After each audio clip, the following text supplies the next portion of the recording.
So I guess my question is then on the terms of like, if dairy is one of the main causes of a cancer or the creation of cancer of maybe dormant cancer cells and whatnot, and then multiplication of them, why do the blue zones have a not a significant amount, but they consume a good amount of dairy? Are you talking about like Italy? And Yeah, Sardinia, that documentary, which is Okinawa. Awesome. Yeah, where the average person's like 100 years old. Yes, the greatest average centennials of people that live over 100. Right. Mm-hmm. It's interesting. I thought we talked about that last time because there was a man who was like 108 years old who walked 6 miles downhill, like down Up and down all the time. Yeah, in the like village. every day to get. And that's one of the things they say. Elevation walking. Elevation walking is huge. Going up and down, like the hills in Huntington are perfect for that. Yeah. You know, I've done a couple of runs through town, and you feel it. I mean, you feel it differently than if you just ran a mile on a track. Yeah. You know, you start hitting a little bit of an incline, and then those declines, those lower part of the hills, you don't even think are going to affect you, and then all of a sudden it's all that brunt force of having to slow down your momentum. And you start, oh shit, it like really gets you. Yeah. But it was the hills, it was lean meats, legumes, sense of purpose, ikigai, sense of purpose and community, and you know, a lot of vegetables, a lot of just. It's so crazy, but like friends and community. They eat a decent amount of mushrooms too. Yes. Mushrooms have been pretty well studied recently, in the last 10, 15 years. Yeah. So that could probably be part of that diet. I can't stomach mushrooms, regular or magic. I just. You had to throw that in there. Of course I did. Even coated in chocolate. My body doesn't react well. I have a lot of friends that microdose mushrooms, and it's not that I can't get behind it. I don't know. To me, it's just like I'm sure there is a creative outlet that is opened in that you know, mentality and mindset. But for me, it's just like that needing to lean on something to get you into that zone all the time. I feel like you got to just try to see what works for you in terms of just keeping things nice and clean. Yeah, I totally agree with that.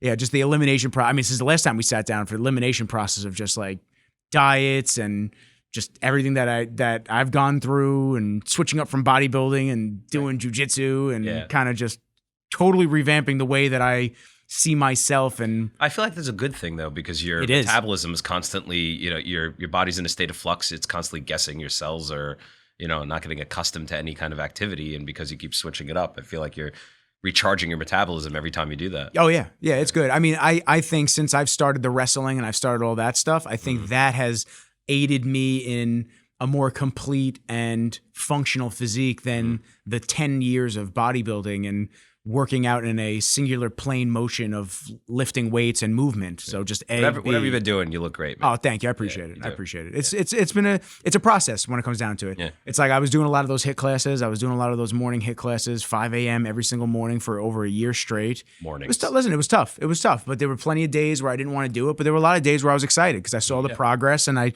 wanted to keep doing it and losing the weight and getting more energized. But then after a while, you know, those classes, I think, are good when you sprinkle them in. When you sprinkle them in like 3 days a week, 4 days a week. And then you do your other modality, which is maybe like jujitsu or whatnot, let's say for me. But I was doing that in the morning. Then I was doing jujitsu at night, 6, 7 days in a row, barely taking any rest days. I felt it. Yeah. Oh, my God. Muay Thai was my killer. Muay Thai beats you, but it beats you up, man.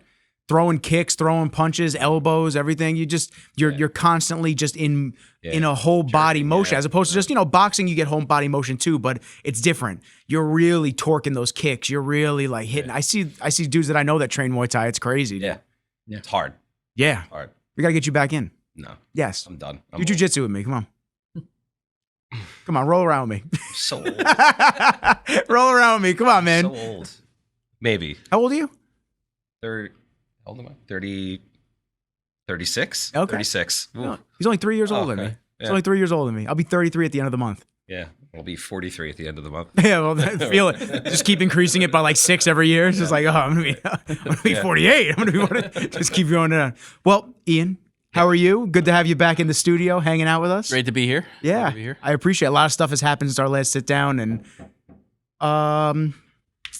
maybe did you guys go to a stripper grind? We did not.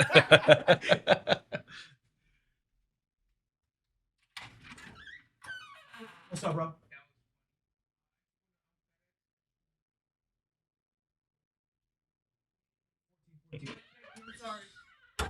Damn, mid-podcast, bro. That's fucking crazy. Use the bathroom. I don't care, bro. All right. Well, let's start that over again. Sure. That's it. Ian, welcome back to the studio. I'm just keeping that in there. I don't give a shit. It's fine. I thought you guys wanted me a strippergram. I was like, well, you said you asked me if I want anything from the bagel store, but I didn't know you were going to bring something back like that for me. Maybe this time next year. That'd be nice. The bagel store. Yeah. That'd be nice. The bagel store. We'll bring you something from the bagel store. It's like, oh my God, right here, guys. That's crazy. The podcast. Anywho, Matt, you make your appearances sprinkled in as well. Yeah. And I always love having you in to hang out and chop it up. But I mean, just a lot going on with Healixa and everything that you got going on. I think I wanted to kind of dive into what you've learned over the last time that we sat down, some of the struggles, some of the pitfalls that you've gone through, and because I think you guys were under the assumption that it was going to come to market a little faster when you guys sat down with me last time, if I'm not mistaken. Mm-hmm. And then obviously we're still like really getting to that point right now, but in different ways. Mm-hmm. Yeah, it's bringing a new product to market, breaking into a new market, or creating your own category is a challenging thing, right? And it's something that we've had to learn along the way, right? In terms of what resonates in terms of communication with our end customers. Product development obviously always takes a bit of time. Having the first couple of betas out there obviously helped, and we learned a few things from that too, which has gotten us to now a commercial product, right? But we are constantly battling this.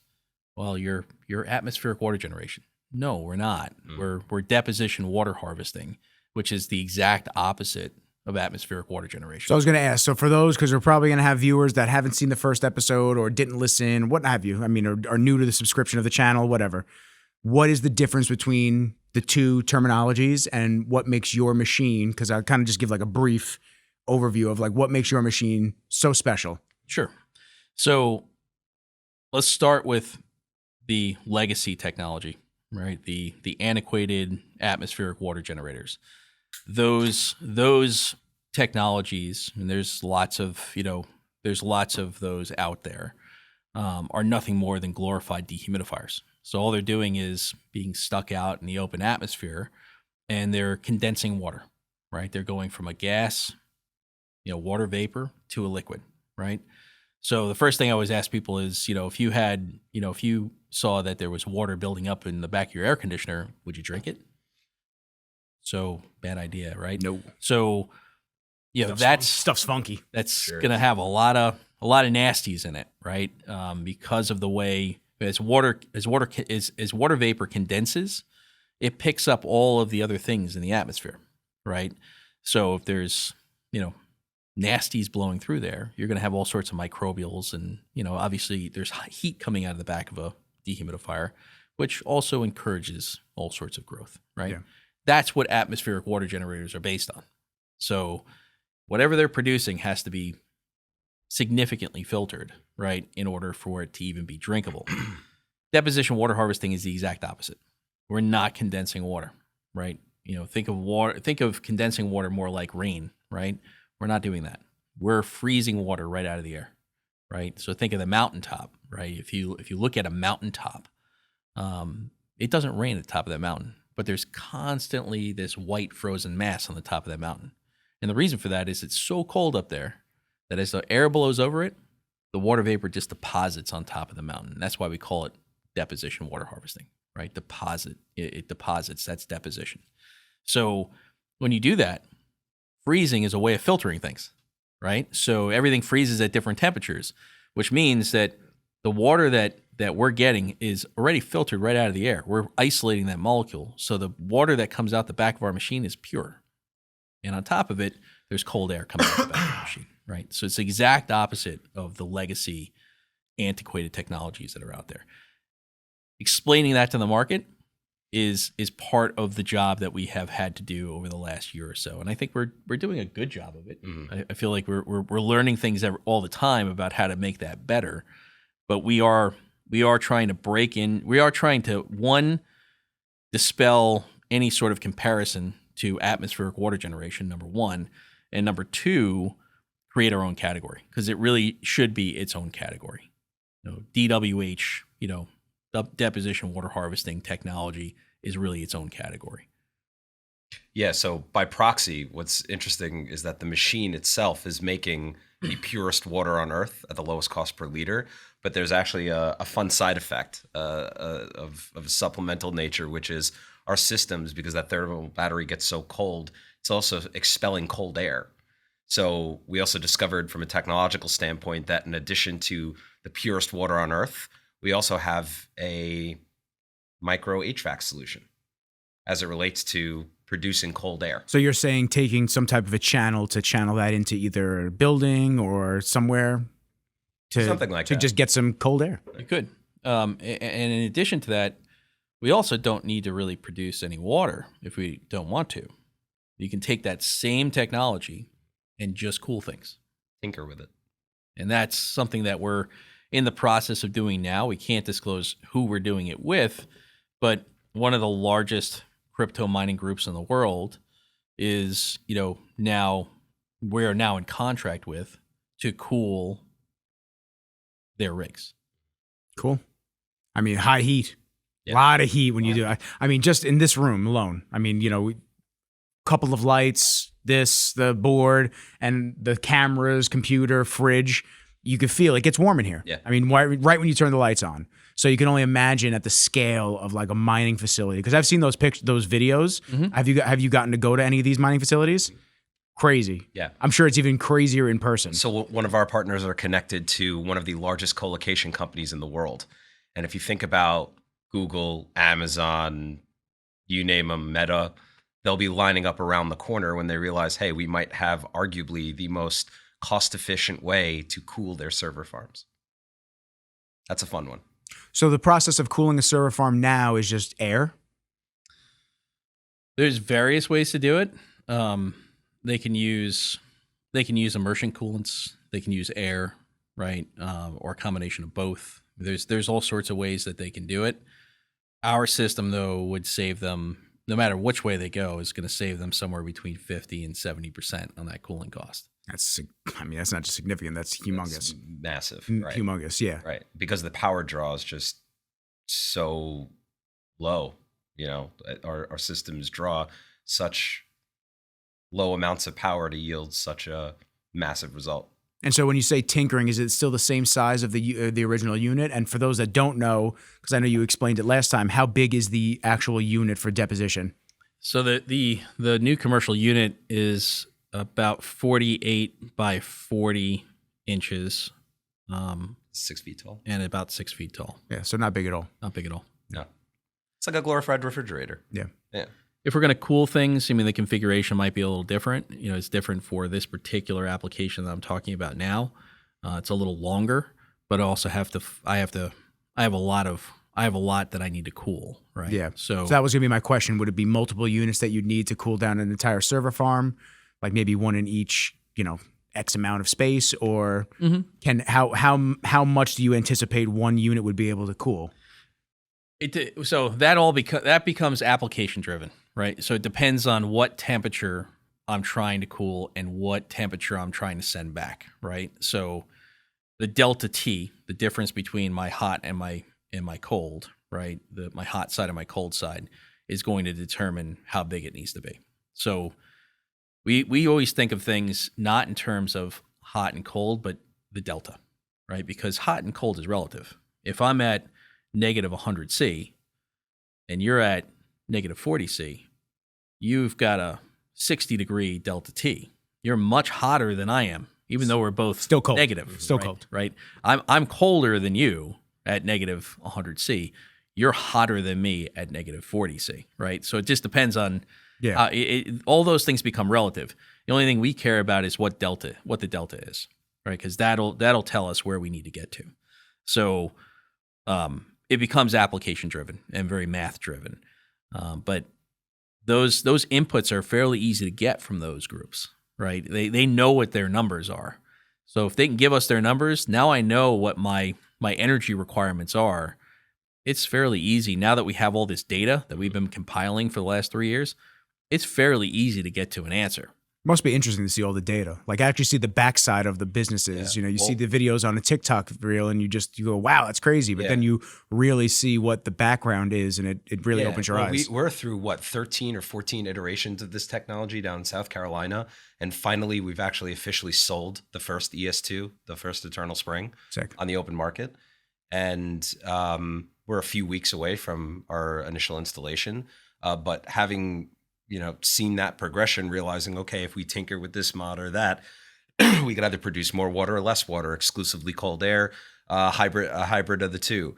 But it's been interesting to watch the progression of the system and realize that proportionately to scale, if we need to cool a 1,000 square foot office or a 100,000 square foot facility, we can do both.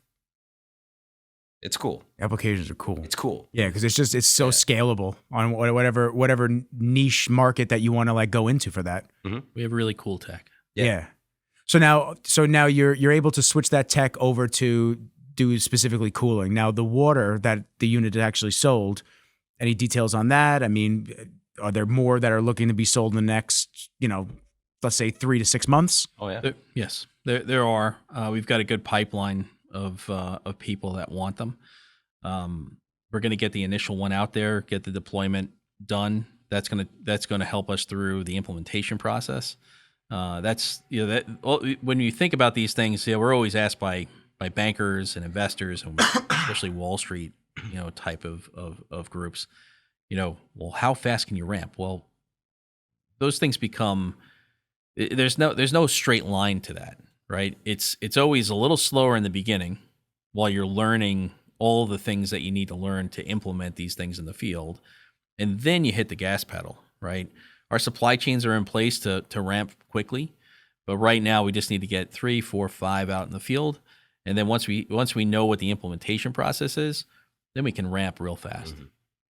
And everything's still being done in South Carolina? Not everything. Like the production of it? Not everything. Okay. There's, they're doing a lot of the assembly work.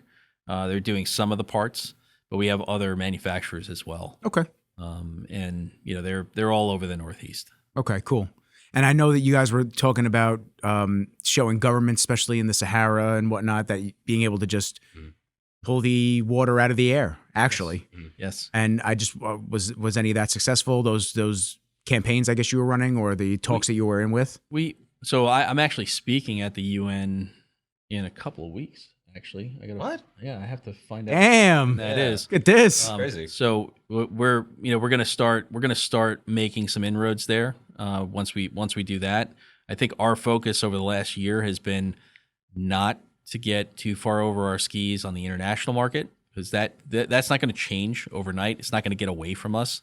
It's only the demand there is only going to increase.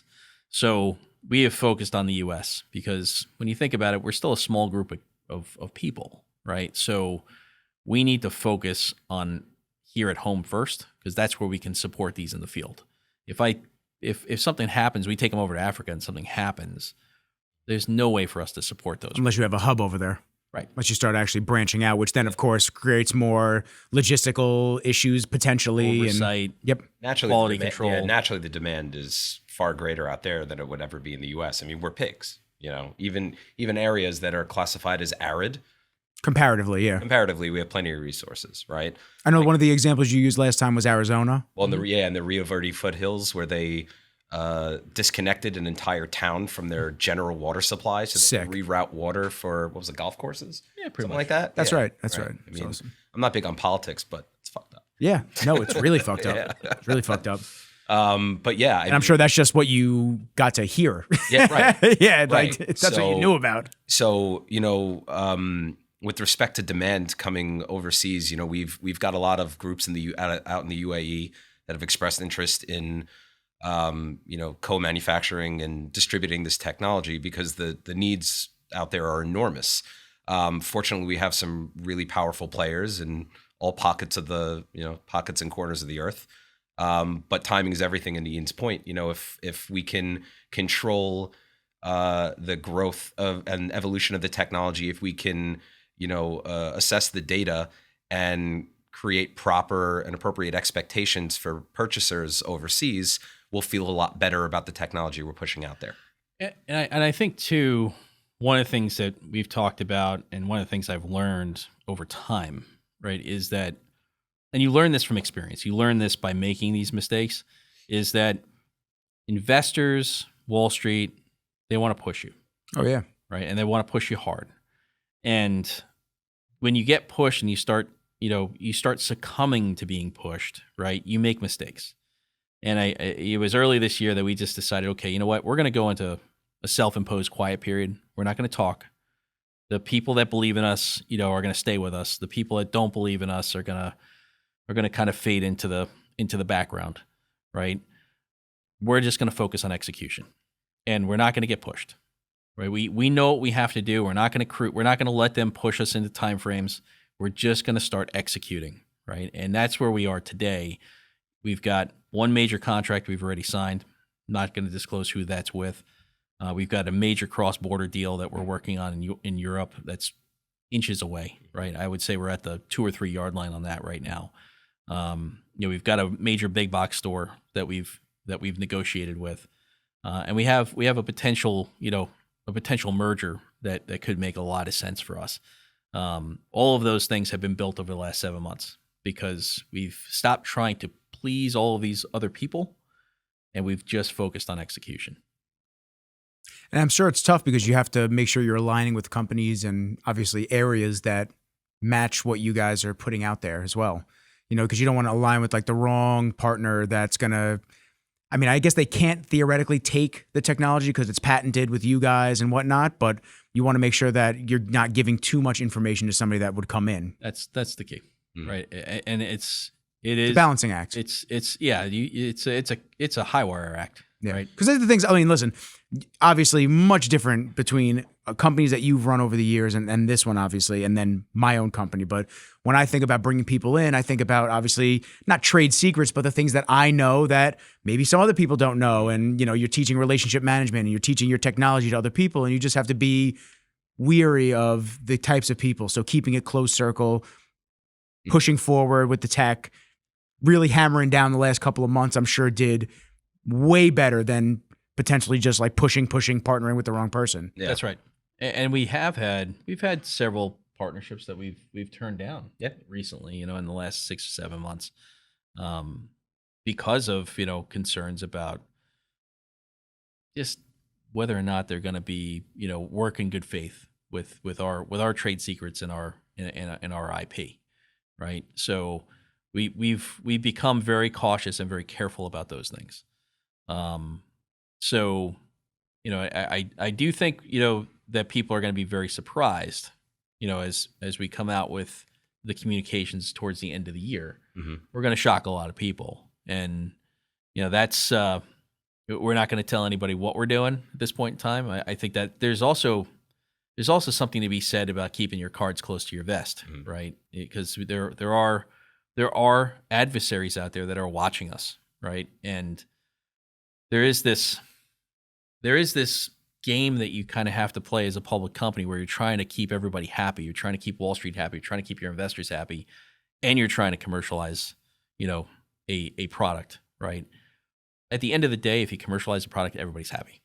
They might not be happy today, but they're always going to be happy in the end, right? That's the part that I think we've realized over the last year. Yeah, I was going to say, I think there are certain parties. When you say they, which they are you talking about? I think the consumer market generally is going to be happy. I think your investors will be happy, but you're going to ruffle a lot of the wrong feathers. Fortunately, we're insulated from an IP standpoint on the tech in that we have, patent protection filed in 138 countries for our technology, and it's a very hard barrier, for a competing company or a competing technology to break down. Meanwhile, when you release a truly disruptive technology into the marketplace, you're going to piss off a lot of people. Those people will rise up against you. They will lobby. They will fight. They will try to dismantle your image. They'll discredit your character, whatever they need to do to keep earning money and keep the marketplace uneducated as it relates to your technology. We've had a lot of these epiphanies over the last, let's say, 6 to 8 months. And fortunately, we're in a position where we've kept our foot on the throat of that news and some press that will be coming around the bend. But we've done that intelligently, and Ian's really done that intelligently enough to make sure that a lot of those threats have been thwarted, and we can deal with them accordingly, and we'll be prepared to deal with them accordingly as they surface. If you don't mind me asking, you don't have to give actual company names because I'm not looking for that, but what industries want to not see you do well with this? Well, the entire atmospheric water generation business, really doesn't like us. We are calling them out on all of their, let's call it deceptive advertising. I'm not going to say that they're lying about things, but some tomfoolery going on. Right. When you so the things, I'll give you an example, right? Probably the best way to illustrate this. Atmospheric water generators work on relative humidity, right? They have to have a certain amount of relative humidity to work. Usually 30% and above. 30% and above. But as you get lower towards that 30%, they stop working well. Yeah, right? I remember you saying this last time. It becomes more difficult for them to create anything. Right, but they're still using the same amount of energy. In fact, they're overworking at that point in time. So they'll say things in their advertising like, here, this device will produce up to 500 liters a day. Now, our device, we say we're going to produce at least 500 liters a day. See the difference? Yeah. Right? So their device will only produce probably about 17, 18% of that number. In optimal humidity. But they're putting out there that, hey, we can produce up to 500 liters in perfect conditions that may only be around a couple of days a year, right? Or a couple minutes a day. Yeah. Exactly. Right. That's their, optimal grab, and they'll document that as up to. So it's fictitious. The word trickery is just in so many industries, and it drives me absolutely crazy when I see that. So, but what we're representing on our specifications charts are, our data points minimum. such as, hey, minimum 500 liters a day, 2% absolute humidity, meaning you could slap a solar panel on one of these things, throw them in the Iraqi desert, and it'll last for 10 years at 2% humidity. Yes. Yeah. And it's exactly right. And as you get closer to the coast with our units, those numbers will go up, right? So that bottom number is sort of worst case scenario, right? Something you can bet on, you can bank on, which gives us the ability to be a primary water source, as opposed to why atmospheric water generators have been relegated to a secondary and backup water supply. They're unreliable. And so when they use these to supply quote unquote fresh water to whatever they're trying to supply it to, they have to then filter it after the actual, and they know this, and is it built into the actual unit, or is that a separate company that comes in and has a filter for that? Or is that all under the same umbrella? Most of the time they build it in because otherwise they'd be poisoning people. Yeah. Right? Well, I didn't know if maybe their unit does this, and then the next unit is the one that filters it all out, and as opposed to having everything in unit. It's usually one system. Okay. I have seen some that are not one system, which seem incredibly dangerous to me. That's the type of microbials that can build up in there, and the dangers that lurk in those type of systems. And so what's the most common that you have in your research and understanding of the technology? What's the most common that people can hear and know right out the gate? Like, well, I mean, look, pollution. Actually, if you're thinking about Legionnaire's disease, right, can easily happen in the back of your air conditioner, right, or in the back of a dehumidifier, right? That's, those are the type of nasties that, can build up there. And over time, you're just playing Russian roulette. At some point in time, it's going to happen. Yeah. Right. It's a fairly predictable thing over time. Whether it happens today or it happens, a year from now or 2 years from now is irrelevant, right? It's going to happen, right? So they have to RO and filter that stuff. And when you RO something, you're only ending up with RO, reverse osmosis. Okay. You're only ending up with about a third of the water that you started with, because it actually has dirty water then that you can't actually consume. That's right. Yeah. So for those that don't understand reverse osmosis filtering, if you can give just like a a little breakdown of that. Sure. I mean, basically what you're doing is you're using membranes to push water through, through a filter system, right? The smaller molecules will get through, the larger molecules won't, right? And like you said, you end up with dirty water and you end up with good water, right? And the dirty water just gets flushed. That's your gray water. And, the good water is the stuff you drink. But, it's going to be the best membranes out there are probably only 50%, right? And the yield is small. And they don't last that long. That's the other thing. Like, there's a give and take to that. I can get a really good membrane that's 50%, but the membrane doesn't last that long. Yeah. Or I can get a regular membrane, and okay, well that'll give me a 30% yield or a 35% yield, but it lasts longer. So it's always they kind of get you either way on that. Yeah, I think of the constant filters that I go through once a month. Right. Once a month in my apartment. Yeah. Once a month, I'm constantly replacing the filter. And it's so funny because they say, oh, no, it'll last you for 30 gallons of water, this and that. And I just go, I know I drink a lot of water, me and the dog, but I know it's not that much. And you could start tasting the difference pretty quickly. I used Brita for years, and then I switched to zero water because they claim to just like take everything out. But then I have to remineralize the water. So it's almost like not really, but it's almost like a baby reverse osmosis without being that way of having to have the dirty water. But think about the cost. Oh, it's crazy. The cost, expensive. It's for a 4-pack of those filters, so 4 months worth of clean water, let's call it. I think it's like $50 or $60 for those filters. Yep. Yeah, I think about that. And that sometimes you just think like I should just buy the pitcher over again, and now you're creating waste because you get rid of the pitcher, or now you get another one in, and there's just more waste and more shit involved for the environment. So at what point do you have to understand that maybe it pays to get the actual real system put into the house, or I'm renting, so I can't really put anything in there, but. I think about it often. Every time I fill that pitcher up. And I think you make a good point there too, right? Is that we always, I think the first thought for a unit goes to, okay, water stressed areas, people that don't have access to water, or they have trouble getting access to water. However, we live on Long Island, and anybody who's drinking out of the tap in Long Island is, at some point in time, you're going to find out that's a bad idea. It might be years from now. Right? I know a lot of people that drink out of the tap, and I'm just like, guys, you got to not do that shit. We have filtered water at the office. I won't drink that. I bring in my own water every day. Yeah. Yeah. Because of the whole Northrop Grumman. Oh, that's right. You guys are right over there. Yeah.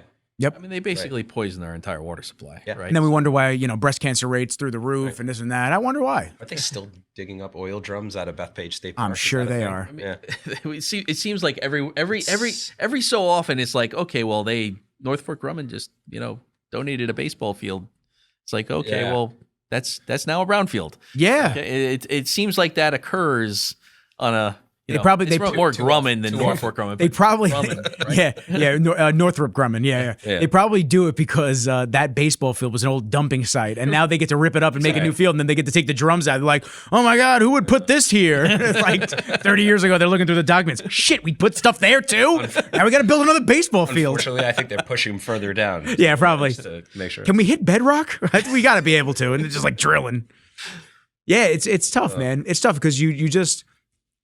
There's been such a push just in general of just health and just people wanting to just do better. And not only the reports of just the amount of shit that's in the food. I mean, it's so scary. The amount of listeria and all the different bacteria that you're finding, that the production lines are just not as clean as you would hope that they would be when you're doing that. So now there's a push on people growing at home and harvesting their own food. But then you go back into it. It's like, well, what kind of water now am I feeding the plants that I'm going to consume with?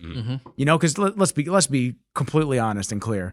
No one that I know, and myself included, if I had a garden, I don't have a filter for the hose outside. So you're using that. Right. So in some way, without actually thinking about it, you're consuming that tap water still. When you were a kid and you were in the backyard, would you drink water out of? Can we argue, though, that tap water back then is a little different than now? Oh. I feel like back then, at least it was cleaner. I could be 1,000%. But I could be wrong. But when you were thirsty, which is the opportune word, by the way, that was hydrated. That was some of the best water I've ever drank in my life. And you drank it out of a hose. Oh man, right? We did the same thing. I thought I could have sworn that hose was tapped off the Himalayas. Right. That thing was just straight right from the mountaintop to my mouth. For the gods. Pause.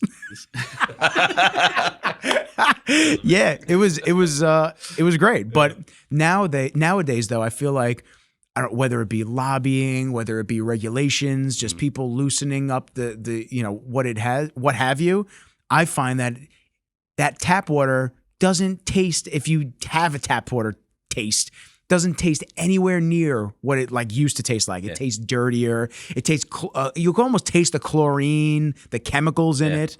I mean, I think things are just in a violent trend. Like have you guys seen 3 Body Problem on Netflix? I haven't, but now I'm going to. Oh wait, I don't have Netflix anymore. One of my favorite shows is actually from D.B. Weiss and David Benoit, the co-creators of Game of Thrones. Okay. You'll love it. You've seen Thrones, right? Come on. Oh yeah, all of that lead up to just be disappointed. House of the Dragon too. Jeez. House of the Dragon. Don't like House of the Dragon. I liked it. Did you watch Do you watch? I watched the finale. The finale I actually liked. Oh the finale man, was good. Yeah, season 2. I saw the finale. House of Dragons. You liked the finale? I liked the finale. Oh, I didn't love it. I liked it. Interesting. He said he didn't like House of the Dragon, but he liked the finale. I don't like the show. I don't love the show because it's not Game of Thrones. Yeah. Anyway, I'll tell you what they called it off camera. You should when you watch 3 Body Problem, they make a reference to I don't want to spoil anything for you, but they make a reference to the technological evolution of human beings and how in a span of maybe 50,000 years, we go from hunter-gatherers to industrialists to technologists and you see that, that curve just go straight up in the air. And I think everything is kind of trending that way in terms of what we eat, how we eat it, and the water we consume, and why this water's good or why this water's bad. Everything's just how do I explain? Everything's just on this like vertical leap, and it's not stopping. I just find things are getting violently evolved. I don't know if that makes a lot of sense, but from my perspective, I think we're going too far, too fast. The train's going off the tracks. Our speed is way too high, and we need to make like some real gravitational shifts to just save ourselves.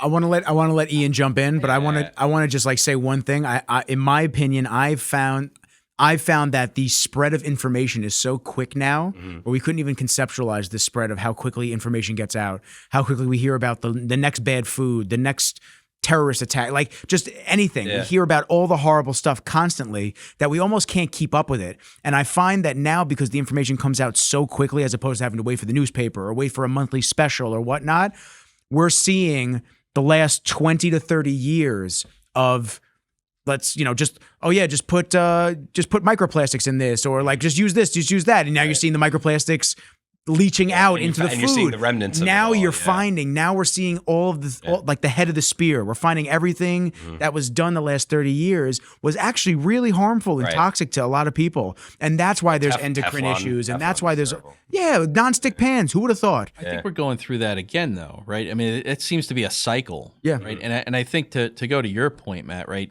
The first thing we should be asking ourselves from a technological perspective is, are we staying in balance with the world around us? Or are we just bending it to our will, right? That's the question that we should be asking ourselves every time we come up with a technology. Because if we're just bending the world to our will, eventually we're going to break it. Yep. Which is, I think, we're dealing with right now. We're definitely bending it. We're bending it to its limits, right? So we should be asking ourselves those questions. I'll give you an example, and I won't make it no company names because we can't disclose any of those things. But we were talking to a fracking company, right? And I'm not anti-fracking, but fracking has to be done smarter, right? We were going to clean the water on the other side of the fracking. So basically what they're doing, for those who don't know, is they're pumping water, right, with certain solvents in it down a hole, right, to get the gas out, the other side, right? And that water has to come back, and it comes back with a heavy amount of brine, salinity, and all sorts of other nasties in it, right? Because they put these solvents in it. So our question was, we were under NDA, what do you put in the solvents? And they said, we can't disclose that to you. I said, well, kind of need to know. don't you have to disclose it to the EPA? No, we don't. There's actually case law on this. They don't have to tell you what's in it. They don't have to tell you what they're putting down there. Now, I will say this. Eventually, we got that because it was like, well, I'm not going to touch it unless you tell me what you're doing, because I become part of your chain of issues if I do that, right? And some of the things that they're putting in these things are, incredibly nasty, right? It's, now do they have to do it that way? Or is that just the most expedient way to do it? And that's the question right there. That's the question for everything, every industry across every vertical and medium, whatever. It's like, is this the way that it needs to be done? Or is this the way that it needs to be done to keep all your shareholders happy? The answer is no. And then, and to your point, over the next 30 years, we're going to learn what all the pitfalls of that were. I'm tired, Matt. Yeah. Matt, I'm tired. Yeah. I'm tired. Every time I open my phone, there's a new thing I can't consume. Right. You know, they told me tinfoil. Tinfoil's bad for you too. You put tinfoil on, cancerous. Bro. Tinfoil? Tinfoil. This is what I'm saying. Yeah. I can't handle it all. I'm not so sure that's, I mean, look, that's the other problem too, right? Is that there's so much information out there. I gotta look it up. Trying to get, you actually have to. You better not start you watching have to Cops get, again. I love cop videos. Who doesn't like a good cop? Oh man, I'm sorry, I'm derailing you. He walked in before I. My guilty pleasure. My guilty pleasure is just watching cop videos. My guilty pleasure is watching dudes that are getting arrested scream that they didn't do anything while visibly doing something. I'm like, dude, you're doing it right now. You're saying you're not doing anything. You just spit in the cop's mouth. You're doing it right now. I promise. They're not crazy. They are crazy in some things, but they're not crazy in this one. So great. But there is so much information out there that you have to go fact check things and you have to look at the research. And most people don't get past their bubble, right? That's part of the problem. And I think that's part of the problem we have with atmospheric water generation, right? Is that we have to break past that barrier that this atmospheric water generation, these atmospheric water generation groups have put out there. How they're going to save the world and how they're going to do all these things. And it's like, no, they're not going to do any of that, right? It's not true. Well, how long have they been out? 30 years. Yeah, so wouldn't they have saved it already? Yeah, exactly. Isn't it time? And they keep reiterating, right? I mean, it's it's an iteration, then another iteration, and then another. Damn, it's like they're selling us the new iPhone every year. God damn, man. Except it's a really bad iPhone. Yeah, right? Horrible. Can't even make calls with this thing. I think the unfortunate fact still remains where the power lies and the money lies. Find the money trail. Just saying, when you've got an agenda, you've got motivation, and capitalistic intent, you can suffocate a good idea. Some of the best technologies in the world never hit the market, not just because the inventor didn't know how to file a patent application through the USPTO, but because if it's in somebody else's financially best interest to suppress a technology, they will. Yeah. Right. And a lot of that is what we're up against. It's so sad. It's so sad and so scary, man. Yeah. But that's why, we've been fortunate to have met good people down in DC who have, joined our cause, right? Phil Anderson with Navigators Global, right? They're a pretty major public advocacy group. They've been very helpful to us in getting us meetings and making sure that our message gets out. Chris Miller, former Secretary of Defense, has gotten behind us. He's joined our advisory board, and he's been an integral part. He was on the Modern Homestead TV show with me. And we talked about the technology. So we've been fortunate to have groups that have a voice, help fortify our position down in DC, which, we need to continue to do that. We need to continue to build on that. Obviously having a conversation in front of the UN, that's huge. 2 years to get. And that's huge. That right, but that's a major event, right? That's a major, a major opportunity for us to make our points about what makes us different, and again, how we're not just bending the world to our needs. We're really living in balance with it, and that's what the technology is about. And there's more technologies on top of that we can't disclose yet that enhance that. Right. That's really, podcast 3. Yeah, that's podcast 3. That's 4, 5, 8, 9. Going down this existential rabbit hole, I keep thinking about, we're focused on, saving what is. Now, I'm so sorry to throw this curveball out there. Overpopulation. Go on. So sorry to do it. I'm really, I mean, eventually, the Earth is a living, breathing thing, and it's getting ready to get rid of us.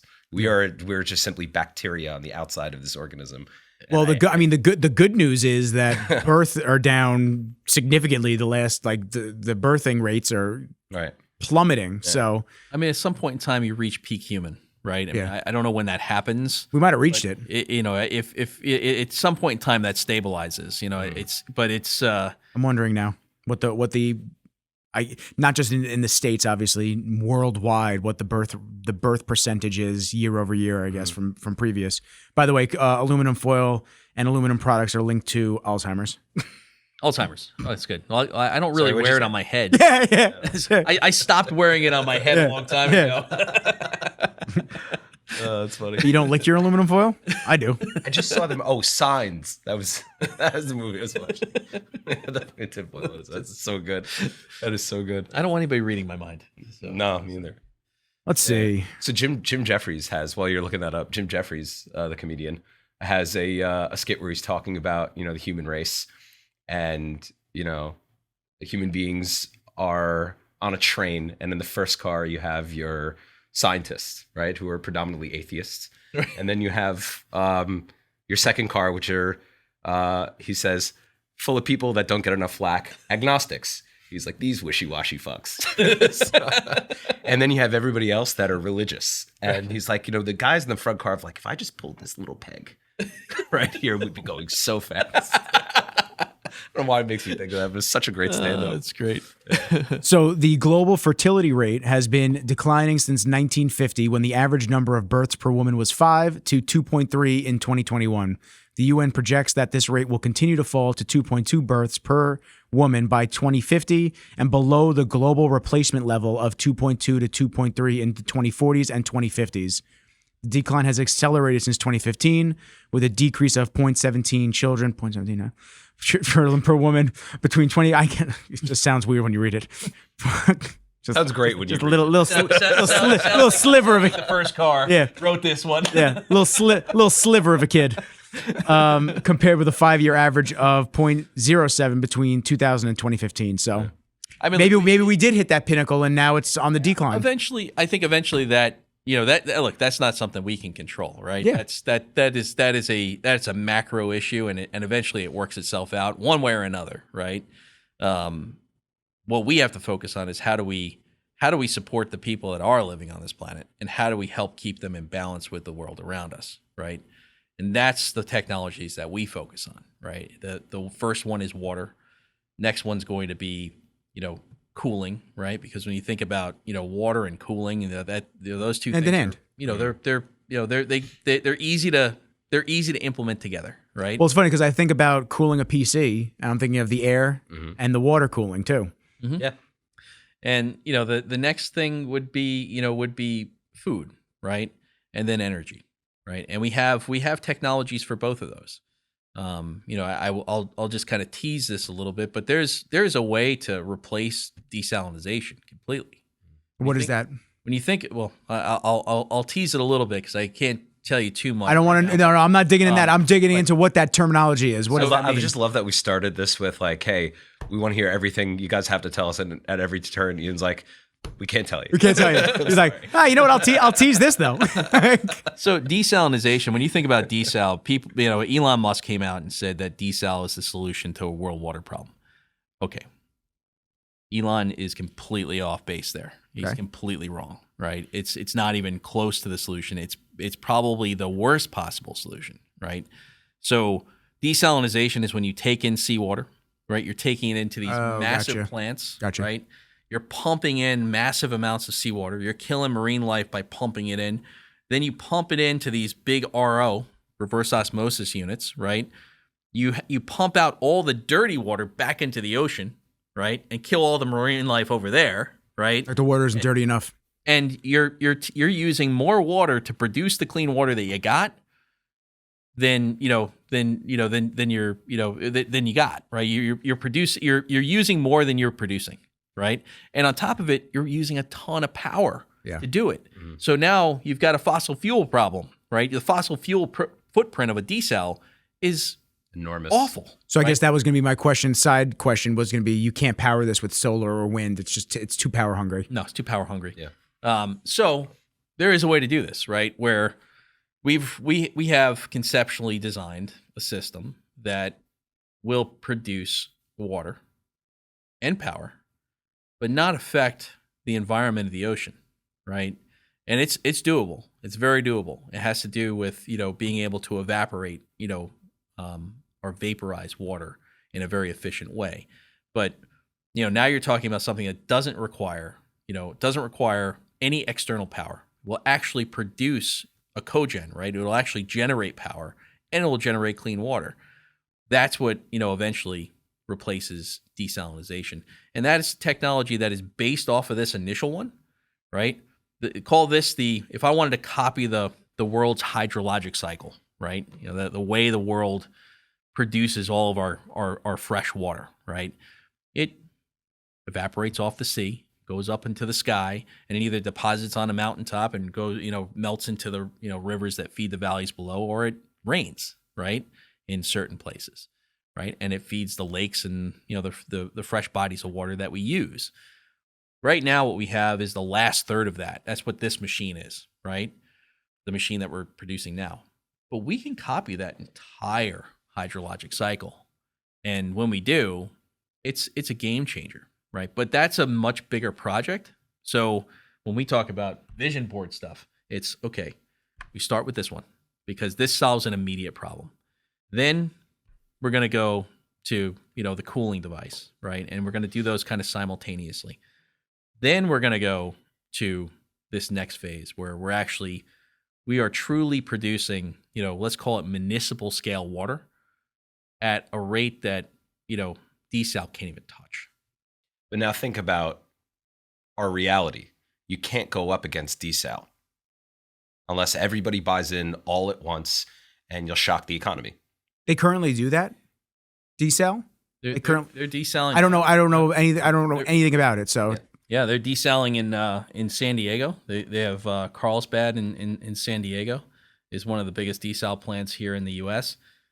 The Gulf is almost all desal. Full of it, yeah. Really? It's almost all desal. And so now what are they doing with this water? Where is it going? Well, there's been studies that in the Gulf, I believe it's 80% of the marine life has been killed.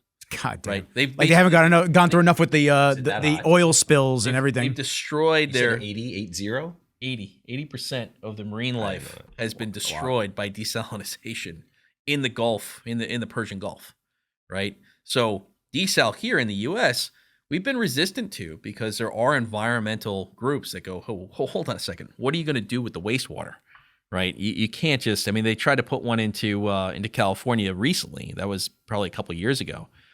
And it got shut down for good reason because they don't know what they're going to do with the brine. Right. So that's what it produces afterwards. It produces brine. Right. It's basically a really salinated, water. Right. It's your gray water coming off the reverse osmosis, but it's high salinity. So now the question is, with the reverse osmosis, and I'm sure this has been asked a million times, and it's a stupid question. I pretty much already know the answer, but you can't reverse osmosis the dirty water. Not really. No? It's you get to a point where it doesn't pay. Yeah. Right. So, they're only going to do that first piece of that because that's what's profitable and that's what makes sense. The rest of this is just gray water. We just got to get rid of it. Right. But the easiest way to do that for us and introduce our technology is not to try and trump desal. It's to work with them. Yeah. And that's the hardest part right now, is trying to forge strategic partnerships and intelligent relationships that allow us to really roll out this solution slowly, methodically, but totally. And you can't just snap your fingers and expect the world to buy it. A lot of people do expect that because the instant gratification, world that we live in at this point, they don't understand that it takes a long time to bring something that's meaningful in full effect. It does. Look, go back to communications again, right? Go back to the amount of information out there. We need to be able to have the resources around us to proliferate the benefits of that technology in a much broader way than we have today, right? It's tough enough with just, deposition water harvesting to atmospheric versus atmospheric water harvesting. those two things are tough enough to explain, right? And that's fairly simple. You just heard it here, and it's like, well, yeah, why would I ever use atmospheric water generation? Doesn't make any sense. But there's so much information out there, and we've been fighting that for a year, right? You take that to a different scale, and you go to the municipal scale. Now you're dealing with municipal companies that are supporting utilities, right? You're talking about major New York Stock Exchange companies and large companies around the world that have billions and billions of dollars to spend. Quite the vested interest. Yes, on communications. So we have to be, as Matt said, we have to be smart about how we do that. That's why we won't disclose a lot of details, but we are looking for partners, right? And we need collaboration, and we need partnerships to make that happen. Go it alone doesn't work in that particular realm. Hey, can I just say, for somebody who hasn't slept in 3 days, you look great. and you sound great. Like, I can't even believe that. You sound fantastic. and you're glowing. You're glowing. Glowing. It was a lip balm, isn't it? Right. Hey, listen. It's gonna start getting cold now. You gotta stay moisturized. The camera goes off. I'm just gonna. Yeah. We're gonna me and you are gonna farmer carry him out. No, we're gonna keep rolling. So now my thought process would be for dealing with the brine, the high selenium, right? Water. High salinity, yeah. Salinity. What would need that? There's got to be something in the world that needs that. Well, no, you could potentially make salts out of it, potentially, but I mean, again, that's expensive. That's not something that they're going to want to do. If the only thing that it could, you can either dump it onto the ground and nothing's going to grow there for hundreds of years, right? Or you can push it back into the ocean, and their thing about pushing it back into the ocean is it's just a drop in the bucket for the ocean. But when you start talking about the flow rates of these facilities, it's not a drop in the bucket for that particular area. Yeah, of green life. How many gallons are you pumping out in a day? Massive. Yeah, and then what are you doing in a year now? Tens of thousands, right? I mean, it's massive. So this all seems like common sense, but unfortunately, common sense ain't so common. But this is where, again, you go back to, we have to do things smarter. It's a good concept on the surface, but then you start to look at it as to whether or not it's in balance with the world around us, and it's not. So, okay, you look at it again, and you go, okay, how do I do this in a way that will keep us in balance with the world around us? And that's always the way we look at technologies, right? And we just keep going until we find a way to go, okay, how does the Earth do it right now? Is there a way that we can put that in a box? Can we control the environment keeping it in equilibrium? Yes. Mm-hmm. We don't want to bend the Earth to our will. We want to be in balance with it. And that's how most of our technologies have evolved, right? There's nothing smarter than nature. No, nothing. Nothing at all. Yeah. So like when you really talk about harmony, nature does that really well. That's why if you get rid of the bees, all of a sudden there's a huge imbalance, right. And you get rid of the bees and there's going to be a global shortage of XYZ. You're like, what? Really? The bees? Right. I mean, even the way we deliver power, right? You think about like power lines and those type of things. So funny you just said that. I'm sorry to interject. I was just thinking, like, how far along would we be if Nikola Tesla was born during this generation? I mean, the things he was doing then... They would have fucking killed him already. Well, to your point, because we get information on our phones so quickly. Yeah. Well, he would have... It would have been like that kid that had the hydro-powered car, and he died like a couple months later. He put it out there. He's like, it was a kid that was repurposing all different types of... I guess resources to try to power engines and whatnot, and he got like hydropower and fully working, this and that, died. Look, I mean, Nikola Tesla, right? Come on, bro. We not be talking about this. Oh, we talk about it. Come get me. I'm a blue belt in jiu-jitsu. I mean, look, it's important that they want to get you. They'll get you. Oh, they'll get me. They'll send a purple belt. I'll be like, fuck. Oh, man. Something for shit. A purple belt? I said the white belt. I would have been able to, But Nikola Tesla is a great example, right? Yeah. Because, he was powering light bulbs without connecting them to anything, just using... He had the first electric car. I don't know if you knew that. He had a car running purely on electricity and had people at, what was the Ford Motor Show or wherever he was, scratching their heads. And this is back what year was this? I'm gonna look it up right now. He actually built the first electric car. I'm hitting that Google machine. And just nobody even acknowledged it. Sorry. Yeah. Go ahead. But I mean, he was powering things, without any wires, right? By virtue of just the tower at Wardenclyffe, right, on Long Island. That was Wardenclyffe Tower. I think so. Yeah, where he was like sending like current over the air. Yes, like he was like the pioneer of wireless charging. Exactly. Yeah, because the air, if you up the amperage, right, the air becomes conductive, right? So there is a better way to do this, right? There's a smarter way to do this, but as you said, there are people that have an agenda here, right? And that's why his tech never saw the light of day. That's why he was running out of town. Could you imagine where we'd be if he if he was supported in lieu of suffocated? Think about the things that he did with what he had to work with. He was a Serbian American. I didn't know that. Yeah. Oh, interesting. I mean, the things that he did. 1931. That with the stuff he had to work with, are not even close to the tools we have today. Like he was creating those, out of just imagination. Yeah. Right. So yeah, I agree. I mean, time traveling and aliens are real. Which is why, I talked to, our inventor, right? Dan Lang, he's a genius. I mean, the way he looks at the world is just, it's a Nikolai Tesla type brain, right? He looks at the world completely differently than everybody else. And it's never, he doesn't look at anything through a straw, right? It's a big, broad view of all of the pieces. And he's able to process all of those at once. Yeah. Right? It's impressive. It's wild. It's different brains. I mean, creative, inventive, like business driven. That's why some people can run the Fortune 500 companies, and you put somebody else in their place, they'd crumble in 3 seconds. They have no idea what actually goes into all that. Well, Steve Jobs is my favorite CEO simply because he was a conductor, right? He put together the best, the brightest, and said, I want a result. And without necessarily focusing on the minutia, got that result. He got people who could focus on the minutia and basically conduct. Yeah. I think that approach is sorely missed today. And like, I think Jobs would have been, if he were still around, I think we'd probably, we wouldn't even have phones anymore. I think we'd be, using glasses to. I think they're holding. I think they're operating system. I think they're holding us back at this point. Yeah. I think these small revisions and these little bullshit upgrades every year. I think they're actually just leaning away from the fact that they want to get the technology in people's hands versus now we're just making money. Well, first of all, Apple Vision was a huge bust. I actually tested.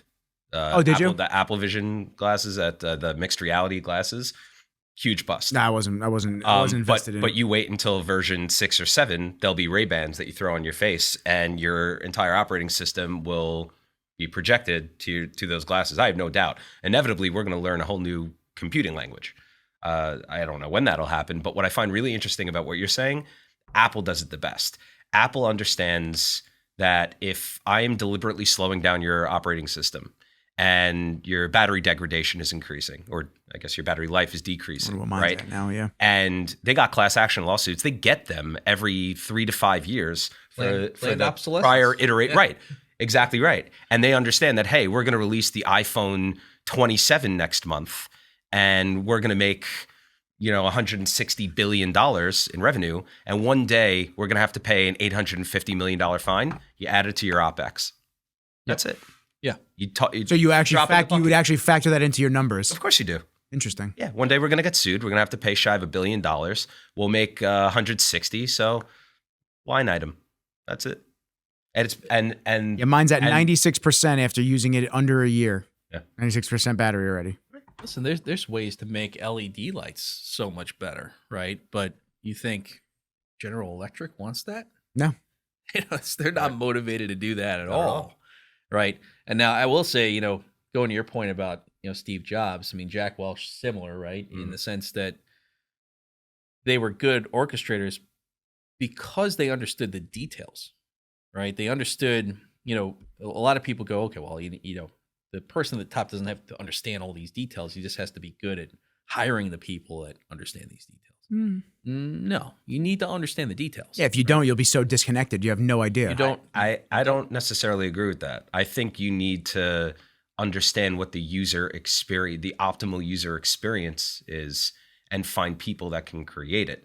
I don't necessarily think he understood. I mean, he even said, I'm not a coder, I'm not a programmer. He never really. But he was in the early stages. Him and Woz. I think Wozniak was. He wasn't a coder. I think but I'm sure he understood it. I'm sure he understood it at a basic. I'm sure he understood it at a basic fine, level. like a fundamental level. Sure. Yeah, you don't need the exact, you don't need to knowledge be able to base, right? You don't need to be able to write it, but you do need to understand when people are making. So you go back to a product that we're doing, right? I need to understand why we're making the choices we're making, and somebody, I don't necessarily need to be the person making those choices, right? But somebody needs to explain to me why we're making those choices and why it will work, and why why we're taking the path we're taking. And I may either prove it, or I may go, hey, you know what? I'm gonna give you some leash on this one. Let's see how it goes. But I'm paying attention to all of those details as to why we're making the choices that we make, right? They were very good at that, right? Because ultimately, what can happen very easily is that the engineering and the product and the let's call it the product features, diverge. All of a sudden, the engineers are going down this path because they think they should, and the product guy's going, "Wait, why'd you do that? I don't need that. Like, why'd you put all these other things in here?" Which has happened. I'm sure it's happened plenty of times. Yeah. Oh yeah, for sure. So yeah, I don't need all those things. Just stay on your path over here. Well, I can get here. Okay. Well, I don't need to do that today. I need to do this today, right? And that's what makes Jobs and Jack Welch really good orchestrators. Is they could stay on they knew how to stay on. They had an idea of where they wanted to go. They knew how to steer their teams to get to accomplish those things. Right, but Jack Welch was an engineer, but Steve Jobs wasn't a coder, but he understood coding. Right, I would have loved to be a fly on the wall in one of his project meetings. Oh man, must have been fascinating. I heard he was wildly just aggressive with everybody. Yeah. I mean, I worked for Apple when he was still alive. Oh, you did? Yeah, I didn't know that. And then once he died, you felt it was so weird. You felt the culture shift within 6 months at the stores. Really? And it went from being like Genius Bar doesn't charge anybody, like we're here to just help people with our products and this and that, to like, nope, it's per case and we charge and this and that. And I firmly believe that they have gone completely and away from that original model of we want this to be something that everyone gets to experience and love and this and that, and we're here for them and to teach them and bring them on this technological journey of bridging what they thought could be and what they thought couldn't be into the same thing, with like the iPad and all this stuff. And you just feel it got corporate. Yeah. It got corporate. Oh no! If Jobs were alive, our technological experience would be vastly very different. Yeah. I mean, there's a lot of things that they've done that he did not want. I mean, listen, say what you want about the guy. I mean, we're all sitting in praises of him, but there's a lot of people that obviously have negative experiences and negative thought processes on him. But I mean, the dude was one of a kind, legendary, one of a kind. His accomplishments speak for themselves. Yeah, one of a kind. Yeah. The people that don't, are have any sort of disapproval of anything he did over time, on a whole, impressive. Yeah, just impressive. The Apple Store used to be an experience. I remember early 2000s going to the one in Whitman right here. Right. Going here and just kind of just walking in and you just look around, just like, whoa. The reason it was I want to be here. Yeah, I want to be here. Like they had the classes actively going on. And the reason it was an experience is because the technology was far superior to anything that was out there. They let everybody catch up because there's no innovation. Yeah. Oh, no, there's no innovation anymore. Yeah. There's no innovation anymore.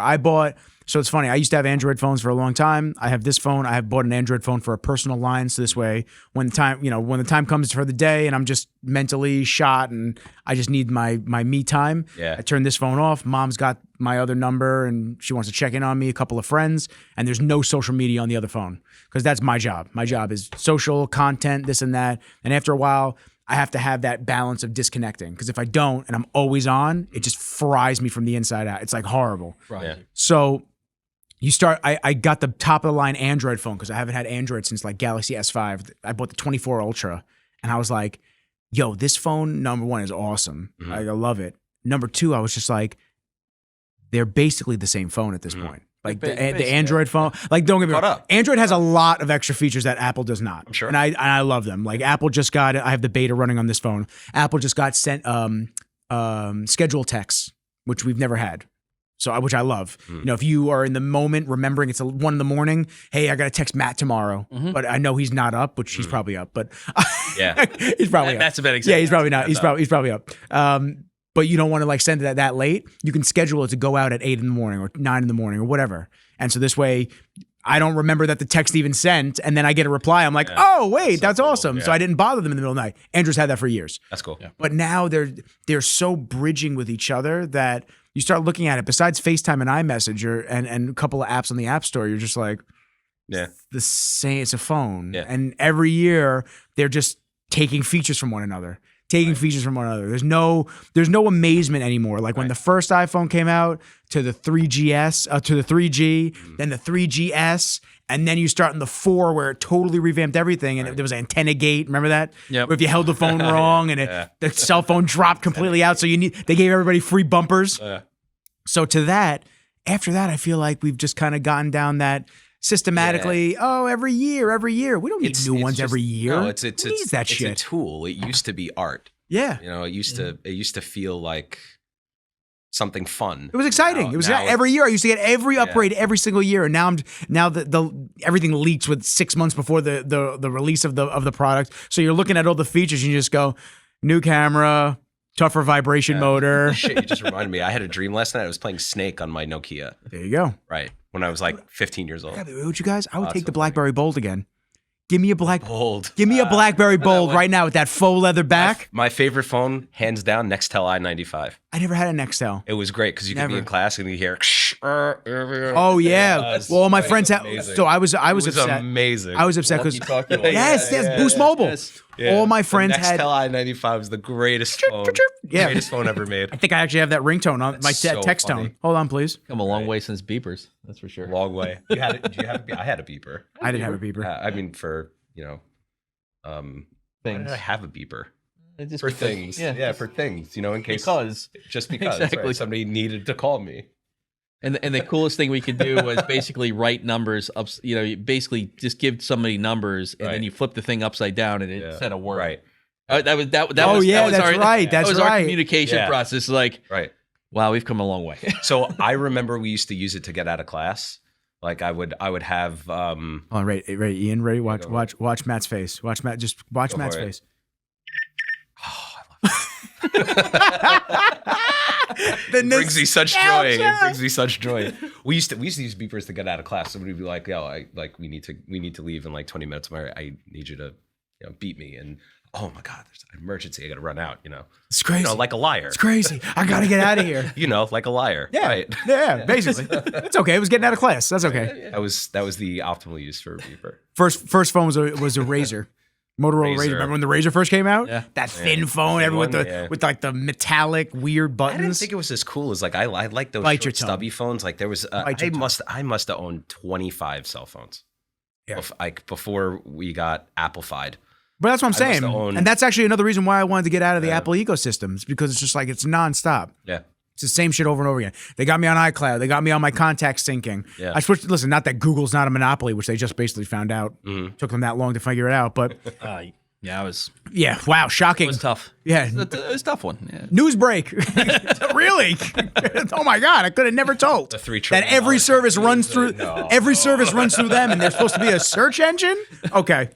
But anyway, it's nice because now I switched over to Google with the contacts and the calendar and everything like that. So now it doesn't matter if I'm on an iPhone. Now it doesn't matter if I'm on the Android phone. Everything syncs. But if I just use my iPhone, it's only with Apple products. Yes. So it becomes tough, and they lock you in, and they're good at it, man. The computers, the phone, the iPad, the Apple Watch. They're good at it. No, that ecosystem was brilliant. Yeah, they know what they're doing. Even when they came out with Apple Music, right? It's, brilliant moves, right? But they have been very good at figuring out what features they need to keep improving to keep the train moving forward. And I think that's part of good product development, right? And that's part of the stuff we always talk about. It's like, okay, what features, we know where we are today. What does our roadmap need to look like, right? And let's stay true to what we're doing, which is let's stay in balance with the world around us, right? We don't want to deviate from that principle, right? So we just need to keep improving these features over time. And that's what makes for good product development and what makes for loyal customers. Yeah. So now what, without giving away anything, sorry. Well, I want to be somewhat, I want to be somewhat cognizant of that. What do we see the next, 6 to 8 months of Healixa? So the initial deployments of the technology are happening now. We have that contract that we just signed on the cooling side with the crypto mining groups. That's a crypto mining group, I should say. Those are going to be the two things that we're really focused on right now. Commercializing these initial devices and getting those implementations done is going to tell us what we need to put in place so that we have proper SLAs, proper service level agreements with our customers. We're going to see what type of questions come up, after deployments, what type of issues we run into in terms of deploying the unit in the field, and then we can design an entire system and an entire call it quality assurance group, so that we can really ramp sales. And that's really the next 6 to 8 months of our lives. Yeah. The cooling side is very simple. We need to deliver the initial device. We need to test it. We need to prove it. We're in the process of doing that now. Once we do that, that's going to accelerate real fast. That might outpace water for a period of time, just because of the type of alpha customer we have there. So that's a big deal to us. And then after that 6 to 8 months, we have to evaluate the best. We're constantly experimenting with different features and things that we can add to the device. So we need to figure out what the next iteration is going to be over that period of time, because there are improvements we can make. As a teaser, we're tinkering with a residential unit, a smaller residential unit. Cool. Yeah, something that can I can say that, right? Yes. Something. Ask for forgiveness. Ask for forgiveness later. Yeah, exactly. So I mean, the concept there is pretty simple, right? People always think of, well, I guess when we initially talk about it, they go, okay, well, it's a whole house system. Well, here in New York, we got relatively inexpensive municipal water, depending on where you are, but relatively inexpensive municipal water. So if I use that for, my wash water, my wastewater, anything but cooking and drinking, right? What do you use for cooking and drinking? Well, I get those 5-gallon jugs and I put them in the thing, and that's what I use. I don't know what you use, but that's what I use, right? He uses tap. I can see his face. I don't like this. We'll get to that later. I'm also in the city, though. I feel like Queen, so it's like I feel like I'm being attacked. That's you know what the truth is? I don't know what's in my water. We're told, it's the cleanest water. I can tell you what's in your water. Well, you can, but you can't, because Long Islanders thought their water was safe. No, we didn't. And then no, we didn't. No, we didn't. for a short period of time.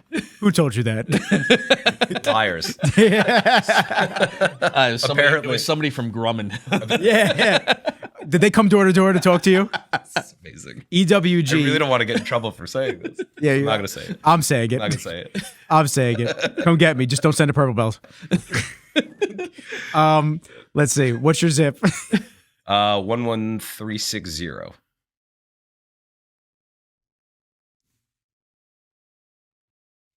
Serves 8.9 million people. Mm-hmm. Awesome. Sounds about right. Let's see. It's the population of Manhattan. 18 total contaminants found. 10 that exceed the EWG health guidelines. Oh, no. Oh, no. Like Mr. Bill. Oh, no. Yeah. So anyway. So what to do? And it just says contact your local official. Well, what you do is you call Healixa, and we There you go. I don't want to read that. It's a lot of words. It'll go down the I'm not reading them. A lot of words. Go down the rabbit hole. That's a bigger number than I thought. So I mean, but I will say this before you continue. You know what? You also don't necessarily know. Just because I don't know if the research has necessarily been done yet, like those contaminants or pollutants that can potentially permeate the skin. Like even if you're taking a shower, you're washing your hands. I don't necessarily know that that's not a threat we just haven't really done all the research. I'm sure it is a threat when you, especially when you talk in the next 5-10 years. But even still, I mean, I'm sure if you talk about it in the aspect of taking a shower, just your skin is your largest organ in your body, so it's gonna take any of that contamination in and process it. So. Yeah. Even if we just think, oh yeah, we're just cleaning ourselves off. It's like, with what? Right. So when I first moved in, I know you were going to point and ask a question. So I want to get to that. Yeah. But when I first moved into my apartment, my neighbor in the back, Danielle, she used to own Fountain in Huntington, the water store. And they do the reverse osmosis, alkaline water, all that stuff. Anyway, so she sold me a shower head with a filter on it. Haven't updated that shower head with a filter. It's been 2.5 years. So that filter is shot.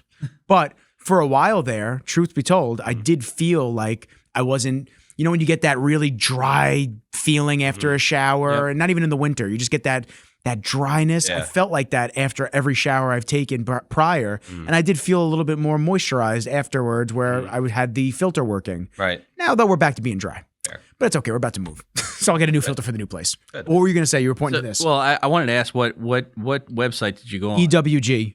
EWG? Yeah. What's the acronym? I'm going to tell you right now. WG. Let's see if they tell me. But I know everybody recommends to go to this site. Their headquarters is in D.C. Environmental Working Group is a nonprofit corporation. Know your environment, protect your health. So I guess they just take the guidelines or what the contaminants they find in, and they tell you like, hey, that they may say that that's safe, but it's not. Gotcha. So I'll do EWG.org. Yeah, .org. So I just did our zip code. So it's 1.1 million people served. And then you just have to go to view utility. And then it says we have 9 exceeded EWG health guidelines and 43 total contaminants. So we're worse than Matt. Oh yeah, no, we knew that. Yeah. Thanks, Grumman. I didn't say it. I did. Don't send a purple belt.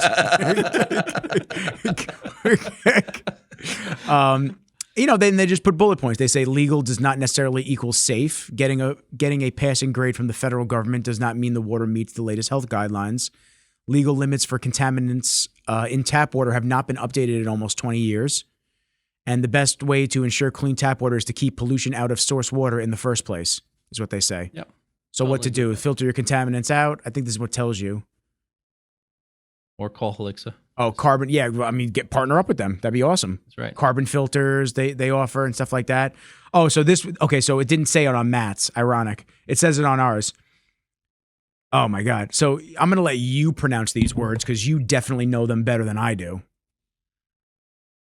Which ones? So that's what they found in our water. Oh, I don't even know these. Oh, that's scary as fuck. Some of these are, wow. That's aggressive. That's interesting.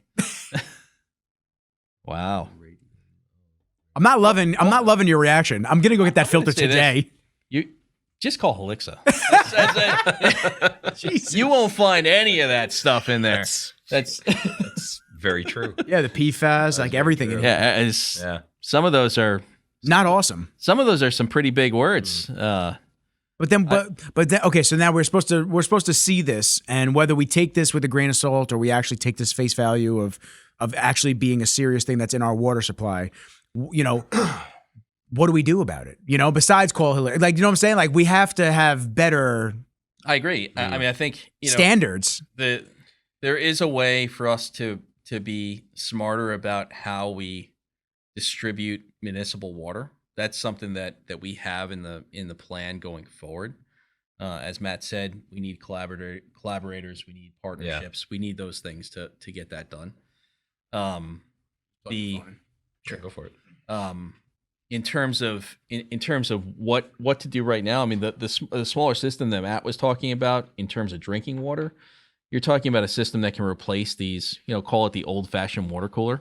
So just think of a water cooler that always has water. Yeah. You don't ever have to go get a bottle, right? And it's pure water. And it's pure water. Right. It's, the only thing the only thing you're going to do is probably remineralize it to your liking, right? I use the trace mineral drops now. Sure. And you can, we can put it in a filter system so that, it lasts. Every 6 month subscription, here you go.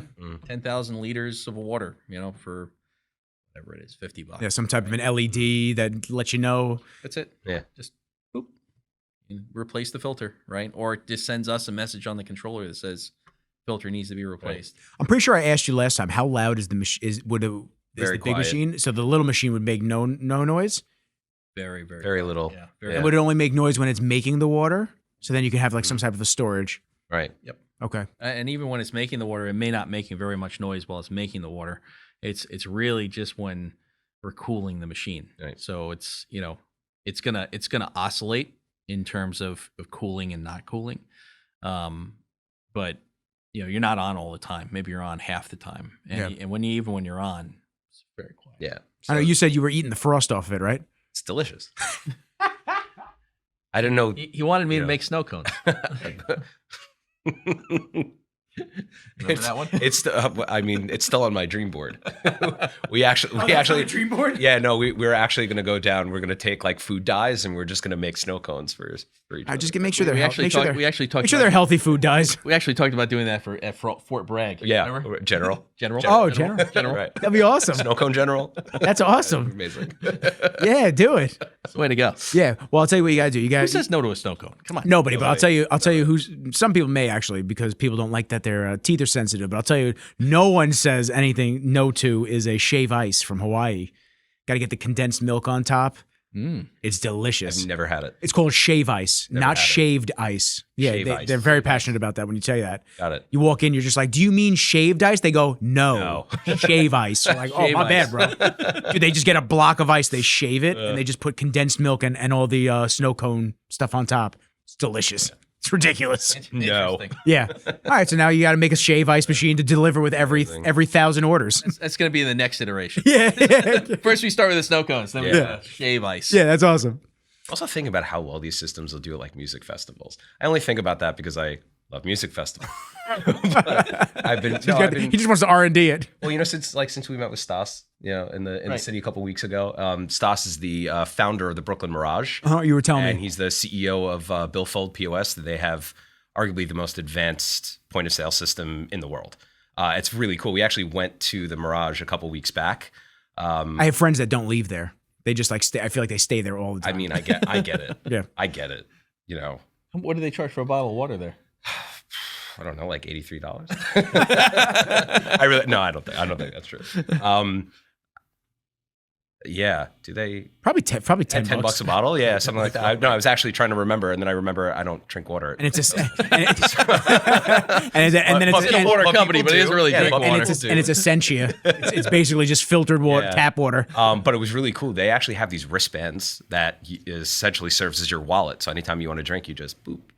Oh, what a great way to just get everyone to spend money. Because Apple Pay has made me spend more loot than I'd care to admit. Yeah. Because I'm just like, oh, it's right there. Ding, ding, ding. But I was thinking about it. Like, think about how much dehydration occurs at these music festivals, specifically for fellow party goers. And like, you need to hydrate. Like these stations could be just docked everywhere, and they would solve a lot of problems, eliminate a lot of plastic. Oof. Yeah, be great. Yeah. I mean, mine's going. Even that the market of, let's call it the prepper market, right? That's a market that we should be talking to, because the message I would have to them is, would you rather the government control your water, or you want to control your water? Right. And if you get one of these devices, you're now in control of your water, no matter what. Right. Doesn't matter what happens, what emergency comes up, doesn't matter. The classification of water freedom is big.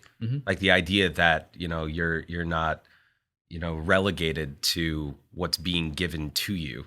You can actually disconnect and be like truly independent is just, as far as a conceptually in terms of peace of mind, I think is extraordinary. You can't trust anything anymore, I feel like. No, so you can't. You gotta be able to. You gotta be able. We were talking about growing your own food. You got to be able to self-govern yourself in a lot of instances. Yeah. Even with, I know Liquid Death is a big company for water. They were French Alps water for a long time. Now they just changed it to mountain water, mountain spring water. And now it comes from the U.S. as opposed to French Alps anymore. Think about farms. Think about agriculture, just at its most fundamental level, is that especially in arid environments, you need water. You're not necessarily collecting enough organic rainwater to hydrate your crop. So where are they getting this water from? We don't know. What's in it? We don't know. And that's necessary for cultivating plant growth and inherently the things that we ingest, and we have no idea what's in it. But it's been stamped as organic. So what does that mean? Is the soil organic? No idea. Were the seeds organic? And was the water organic? No idea. No idea. A lot of unanswered questions. You gotta get some answers. Yeah. Sure. Got to try to stay in balance with the world around us. That's what we need to do. I have to make that the title of the episode. Don't bend to the world. Don't bend the world to us. We bend to the world. I like the terminology nasties. You used that a few times. I think you did say the nasties a couple times. Nasties. Yeah. That's the word of the day for me. Yeah. I have a different terminology for it, but I use that one often when I talk to the engineering team, the science team, and the other one I use is when they come up with. Sometimes people come up with these great ideas, and they go, and we got to put this in it, and whatever this is, let's say it's this, right? And it's like, okay, we got to put this in it. This is an unobtainium. That's what I call it, because they only make like 6 of these in the entire world. So how the hell am I going to make a product when they only make 6 of these in the entire world? Yeah, right? You'll figure it out. Captain America had a lot of vibranium. He figured it out. I call those unobtainiums. Yeah.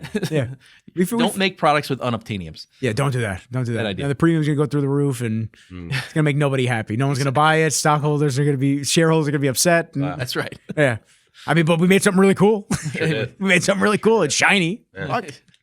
No, I like what we're doing, man. We're like, it's nice to pursue a mission, albeit capitalistic one. But the fact that you can like sleep comfortably, look at yourself in the mirror every morning, like you're actually trying to introduce something into the lexicon that heals. It's a good feeling. It's like a really good feeling. I love that. Yeah, this is awesome. Yeah, I mean, look, round 2.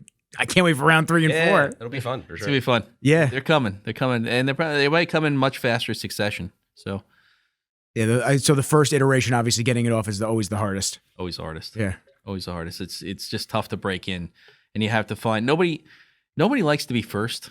Everybody likes to be first, second. That's the way I kind of see things, right? Getting that person to be first is always tough. But once you have that, getting that first second or the second, those are easy. And right? it snowballs with your snow cones.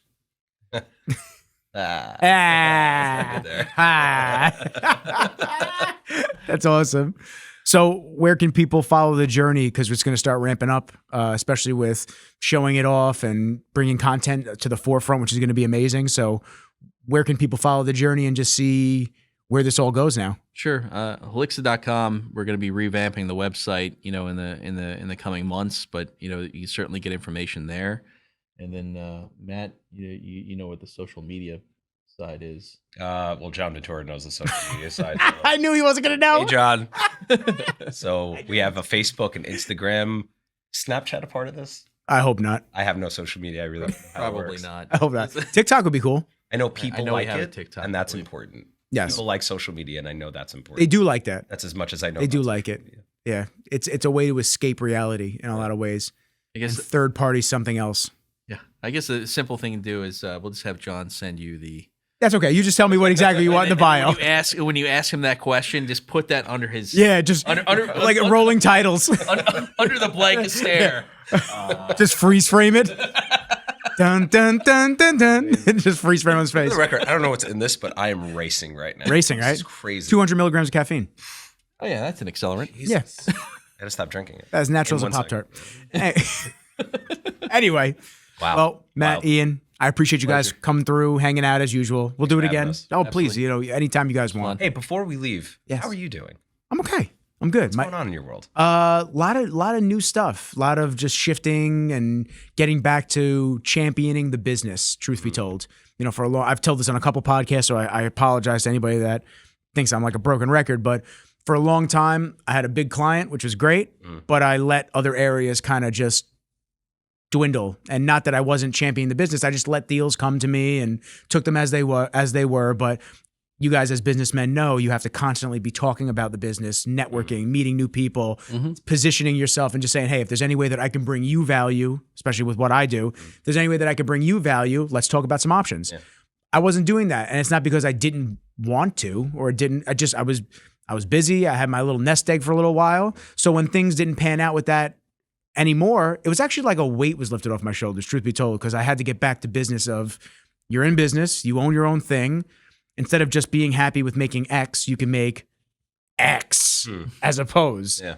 So it's been months in the making of just like rebuilding, and I changed from Rizzo's Productions to Rizzo Media Group now. This place is great. Thank you. The studio is awesome. I appreciate it. I appreciate it. That Blockbuster is... I know, everyone loves the Blockbuster. No one's going to be able to see because I don't have a wide cam on this one, but yeah, the Blockbuster everybody loves. Yeah, it's awesome. Well, we're going to be looking forward to having you do some production work for us. I appreciate you. The first DS2, so we're looking forward. It's all good. You know what? It's so crazy how they say like one door closes and like 10 open up, because I've always believed it, but I remember it and like relive it when it does happen. Because you think something's over and you just go, it sucks. Yeah. But then all of a sudden all of these new opportunities come out and you just go, okay, this is it was meant to like be an end to that, and now we're going to go and do some really cool stuff. So I'm excited. I love working with businesses. I love bringing messages out.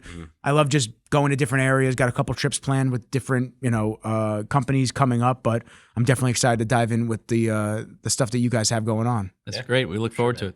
Yeah. Everybody that listened, definitely check out the site. Definitely check out these two gentlemen. Matt doesn't have any social media. You'll have to send him a Raven. So he's in the old school ways. We'll respond. And I gotta be honest with you, Ian's too busy, so don't bother him either. So just go to the website. I thought Game of Thrones was a documentary. I do post on my LinkedIn. So, do you? Yeah, I do. Okay. Occasionally. Put the link. You'll give me the link. I'll give you the link. So if you want to talk to Ian, you get the link through there. But I'll have Healixa and all the relevant information in the bottom of the bio. What are you gonna say? I would just say one more thing. Yeah, please. And that is that our stock right now is definitely something people should be looking at. Right? Take a look. It's I'm not going to give any recommendations on it, but all I could say is you should be looking at it right now. Yeah, take a gander. EMOR is the symbol, but it's definitely this is the moment people should be looking at us. Take a look. They got a lot of cool stuff coming up. So I mean, use your imagination, people. On that note, I appreciate everybody for fucking with us. But for now, peace.